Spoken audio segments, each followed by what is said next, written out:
Hello friend, সকলে কেমন আছো? আশা করছি সকলেই ভালো আছো আর আমিও ভালো আছি। তো এখন সকাল 6টা বাজে, এই মাত্র ঘুম থেকে উঠলাম। তো আমার মুখ দেখেই তোমরা বুঝতে পারছো অবশ্যই, ঠিক আছে। তো এখন বৃষ্টি হয়নি, একটু আগে হচ্ছিলো, থেমেছে। আগের দিন তো প্রায় 8টা পর্যন্ত বৃষ্টি হয়। আর যে সকল গৃহকর্মী মানুষ রয়েছে তাদের ক্ষেত্রে কিন্তু প্রবলেমই যদি সকালে বৃষ্টিটা হয় অনেকক্ষণ থেকে, ঠিক আছে। কারণ মানুষের মানুষের ক্ষেত্রে যে সকল গৃহকর্মী বা যারা কাজে বা কোনো কাজ ক্ষেত্রে যাওয়া আসার ক্ষেত্রে সকাল দিকেই বেশিরভাগ কাজ থাকে, বিকেল দিকে এতটাও থাকে না। তাই আমার পক্ষে যদি বৃষ্টি হয় বিকেল দিকে হোক তো সেটাই ভালো। সকাল দিকেও কোনো প্রবলেম নেই, কিন্তু কাজ ক্ষেত্রে একটু প্রবলেম তো হবেই, ঠিক আছে। সেটা তো আর বলা যায় না, প্রকৃতির নিয়ম। আর বর্ষাকাল তো সেই আর কি। এই যে ঘুম থেকে উঠে একটু চাটা করলো মা, ঠিক আছে। আমি অবশ্য চা খাই না, তবু মা যেহেতু রয়েছি এখানে বাবার বাড়িতে, তো সেই জন্য একটু চা করে দিয়েছিল। মানে সকাল দিকে খুব কমই খাই, বিকেল দিকে চা খাই। তারপর আজ সকাল সকাল পুজো হয়ে গিয়েছিলো, মানে পঞ্চমী ছিল আর কি, যে পঞ্চমী হয় সেটা সকালেই হয়ে গেছিলো, যেহেতু আগের দিন লেগেছিলো, আজকে সকাল ছেড়ে যাবে তাই। তারপর ফ্রেশ হয়ে স্নান টান করে জল খাবার খেলাম, ঠিক আছে। তো এই যে খেয়ে নিচ্ছি জল টল খাবার। তো কিছু দিনের জন্য এসেছিলাম বাবার বাড়ি, যাই বলো না কেন, যদি আসো কিছু দিনের জন্য কিন্তু কাজ করতে দেয় না, মানে বাবার বাড়ির লোকজন, মা বা কোনো ফ্যামিলি বাবার বাড়ির ক্ষেত্রে, ঠিক আছে। সেটা তোমরা জানো, বাস্তব কথা, ঠিক আছে। আর এই যে দেখতেই পাচ্ছ এখন জল পড়ছে, টাইম কলের জল কিন্তু এখন অ্যাভেলেবেল, মানে এখন প্রায় দিনেই আসছে, যেহেতু বর্ষাকাল তো বটেই, তার সাথে তোমার এমনিভাবেও কিন্তু জল দিচ্ছে এখন টাইম কল, ঠিক আছে। প্রত্যেক দিন কিন্তু পাওয়া যাচ্ছে। গ্রীষ্মকালের ক্ষেত্রে একটু প্রবলেম হয়, সেই ক্ষেত্রে কিন্তু জল আসে না, শুধুমাত্র খাবার জলটুকু যদি বা পাওয়া যায়, কিন্তু এখন তোমার টাইম কলের জল সকালে আসে, প্রায় 4 ঘন্টার মতো জল পড়ছে। বর্ষাকালের সময় কিন্তু এটা বেশি হয়ে থাকে আমাদের ক্ষেত্রে। আর এই যে দেখতে পাচ্ছ এখন একটু শরীরটাও বলতে পারো ঠিক নেই, আর মনটাও ঠিক নেই, মানে চারিদিক থেকে যেন কোনো প্রবলেম এসে আমাকে ঘিরে রয়েছে, সেটাই আর কি। চারিদিক থেকে একটা টেনশন কাজ করে। তো তোমরাও জানো যে টেনশন তো হয় প্রত্যেক মানুষের ক্ষেত্রে, তো সেই আর কি ভাবছিলাম লাইফ নিয়ে। আর এই যে আজকে যেহেতু নিরামিষ, মানে শ্রাবণ মাস চলছে, নিরামিষ এই বছর থেকেই আর কি নিরামিষ খাচ্ছি। তো আগের ইয়ার পর্যন্ত তো কোনো নিরামিষ চলেনি, কারণ আমার বাড়িতে সেরকমভাবে নিরামিষ কেউ খায় না, মানে সোমবার দিনটি খায় না, আর তার আগের দিন রবিবার, কিন্তু এমনি শ্রাবণ মাসে খায়, মানে আমিষ খায়। কিন্তু শ্বশুর বাড়িতে নিরামিষ খায় পুরো শ্রাবণ মাসটা, তাই জন্য আর কি ভাবলাম যখন করছে তো আমাকেও তো করা উচিত, তো সেই হিসেবে আর কি শ্রাবণ মাসটা নিরামিষেই খাবো ভাবছি, দেখি কতদূর কী যায়। তারপর এই যে বিকেলবেলা একটু চা নিয়ে বসেছি, আর তার সাথে স্যাঁ ভাজা। তো আমার একটা বড় বদগুণ যে আমি চায়ের সাথে স্যাঁটা ভিজিয়ে খাই, মানে ওটাই আমার কি ভালো লাগে, কিন্তু সেটা তো ভালো নয়, সেটা ক্ষতিকর। তো সেই বিষয়ে আমার মাথায় থাকে না, বিশেষ করেই মন্দ খাওয়ার ক্ষেত্রে। তো যাই হোক, আর যেহেতু এখন শ্রাবণ মাস কাল থেকে শুরু হয়ে গেছে, আর যেহেতু নিরামিষ খাচ্ছি, দেখা যাক কতদূর পর্যন্ত নিরামিষ খেতে পারি, ঠিক আছে। আর আজকে ভেবেছিলাম যে ফ্রাইড রাইস আর নিরামিষ আলুর দম করব, তো সেই জন্য আর কি যে চাল দিয়ে নিয়েছি। আর তোমরা দেখবে প্লেন রাইসটা যতটা বেশি পরিমাণে খেতে পারবে, ফ্রাইড রাইস বা যাই হোক পোলাও, ঠিক আছে, যে সকল ক্ষীর বা মুখরোচক জিনিস যাই বলো, সেই ক্ষেত্রে কিন্তু সেই অতটা খেতে পারবে না। অবশ্যই দেখবে তোমরা ট্রাই করে। তো এই যে আজকে আমিই করবো ভাবলাম ফ্রাইড রাইসটা, আর আলুর দমটা তো বলবে আমি ঠিকঠাক করতে পারছি কি না। তোমরা তো দেখছো ভিডিওটা, ঠিক আছে, যতটা পারি, কারণ কোনো দিন সেরকমভাবে করিনি, মা হয়তো হেল্প করে দিয়েছে, আজকে আমি নিজের থেকেই সব কিছু করেছি, ঠিক আছে।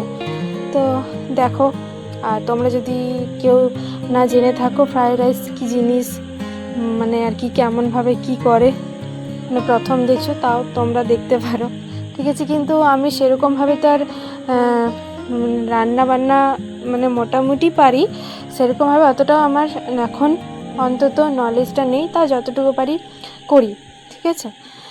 তো এই যে ফ্রায়েড রাইস চালটা দিয়ে দিলাম সেদ্ধ হতে, একটু লবণ, তার সাথে সাদা তেল দিয়েছি, কারণ তেল ছড়ালে নাকি মানে সেদ্ধ করার সময় তেল ছড়ালে নাকি চালটা লেগে যায় না, ঠিক আছে। তো সেই বিষয়েই আর কি জানা আছে, কারণ মায়ের থেকেই আমার শেখা। মা কিন্তু রান্নাবান্নায় খুব পারদর্শী, তাই আর কি মায়ের থেকেই আমি যা শিখেছি আর মা যা বলে সেটাই।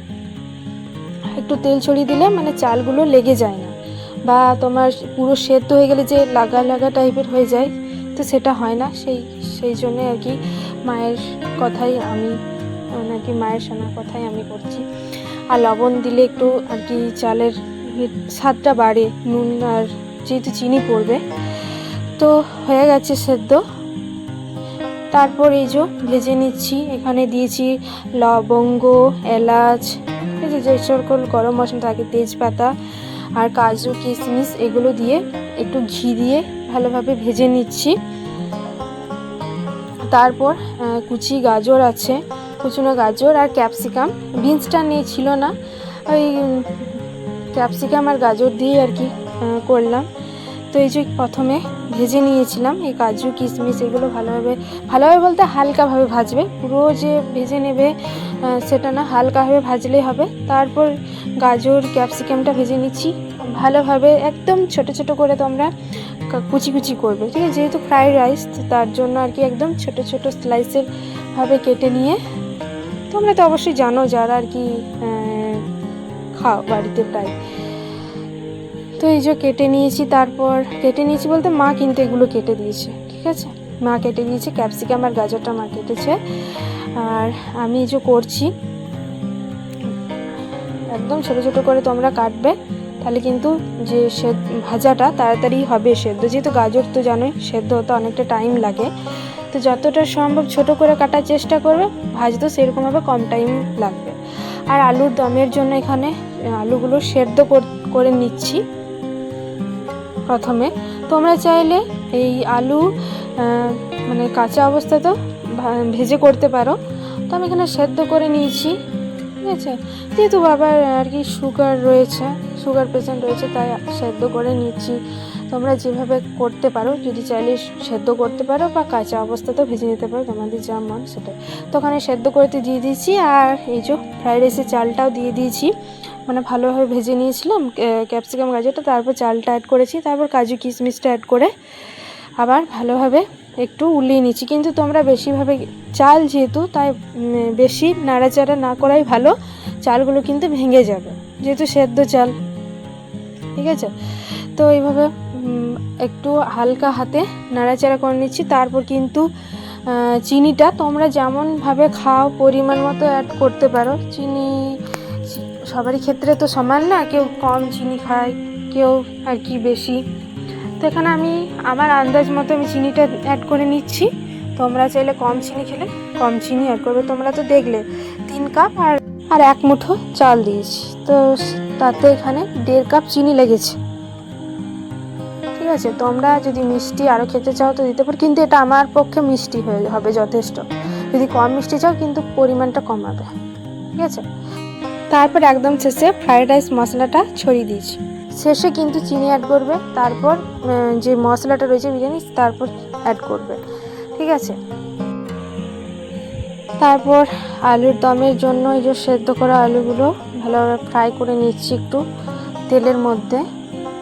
তাহলে কিন্তু যত ভালোভাবে তোমরা ফ্রাই করবে মানে কষবে, তত ভালো আর কি টেস্ট হবে। যেহেতু নিরামিষ আলুর দম একটু ভালোভাবে যদি না ফ্রাই করি, তাহলে কিন্তু সেরকমভাবে ভালো লাগবে না।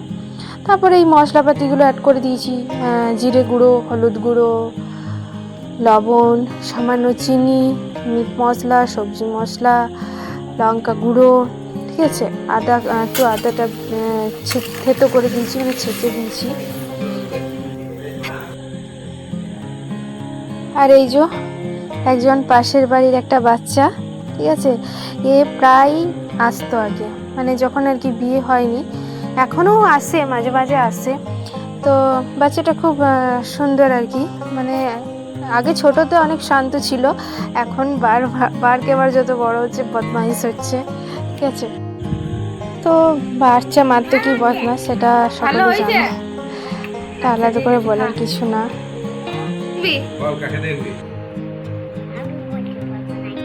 কেন বলতে পারবি না? একটু কি বললি? কাকে দেখবি বললি?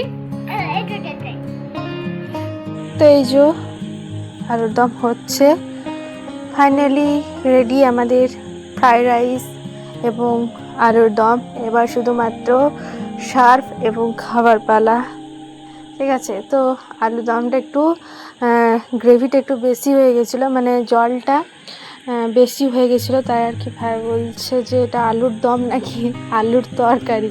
তো আলুর দম একটু লাগা টাইপের হয়, কষা কষা টাইপের, তার জন্য। তো যাই হোক একটু টেস্টি হয়েছিল, যেহেতু আলুটা ভালোভাবে কষা হয়েছিল, তাই নিয়ে নিয়েছি। ফাইনালি আজকে আমাদের রাত্রের খাবার এটাই। তো বেশ ভালোই হয়েছিল, মিষ্টিটা একটু বেশি হয়েছিল, তো ঠিক ছিল। তো আজকের ব্লগটা বা ভিডিওটা কেমন লাগলো অবশ্যই বলবে। যদি ভালো লেগে থাকে লাইক শেয়ার সাবস্ক্রাইব করবে। আর সকলে ভালো থাকবে, সুস্থ থাকবে, সাথে থাকবে এবং হাসি খুশি থাকবে। আজকের মতো এখানেই শেষ করলাম। তো সকলকে টাটা, বাই বাই, আবার দেখা হবে নেক্সট ব্লগে।